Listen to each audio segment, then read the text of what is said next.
Ibu saya pesan kepada adik saya duit dalam bank ke adik sakit. Mental bila ibu meninggal. Adakah duit itu jadi hibah atau jadi pusaka? Kata tuan harta. Orang lain tak masuk campur. Kena tuan harta dia kata. Kalau aku mati kat gigi. Mak kata. Kalau aku mati kat gigi. Lepas aku mati bila-bila. After I die tomorrow. Kau anda lah. Tapi maksud gitu. Lepas aku mati. Lepas aku tak ada bila-bila. Lepas aku meninggal dunia. Harta aku ni beri kepada orang ni. Kena dua benda kena tengok. Pertama dia ada harta. Tak ada sekepeng. Habis. Deny. Tak pakai. Kosong tadi. Soal layang. Faham? Ada harta. Ada okey. Ada harta. Okey? Ada harta. Si mati ada harta. Baik. Beri kepada orang ni. Orang ni tu siapa? Kena erti tu. Siapa orang tu?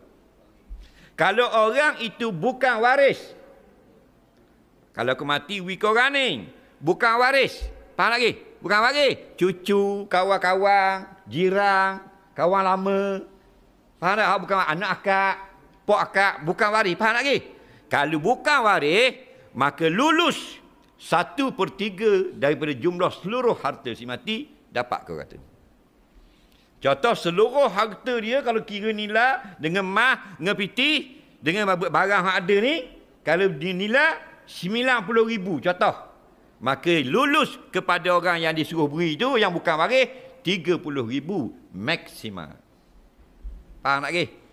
Ingat tak? Kalau yang disuruh beri itu waris, tidak sah. Kalau aku mati, we ke anak aku hak ni. Anak dia itu waris tak? Waris? Tak sah. Siapa kata tak sah? Nabi kata, lah.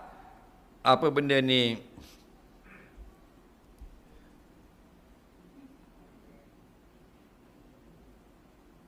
Tidak ada apa? Tidak ada wasiat la wasiyata lil waris. Tidak ada wasiat kepada waris. Waris Allah sudah atur dah dalam Quran.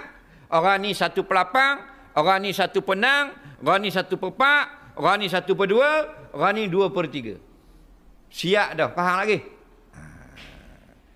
Jadi kalau ayah kata, kalau aku mati, we ke bini aku lah, semua, tak sah. Faham baik? Kalau aku mati, mak kata, we anak aku buat busu 100,000, tak sah. Pasal anakmu waris. Dia makan ikut saka hak Tuhan bagi.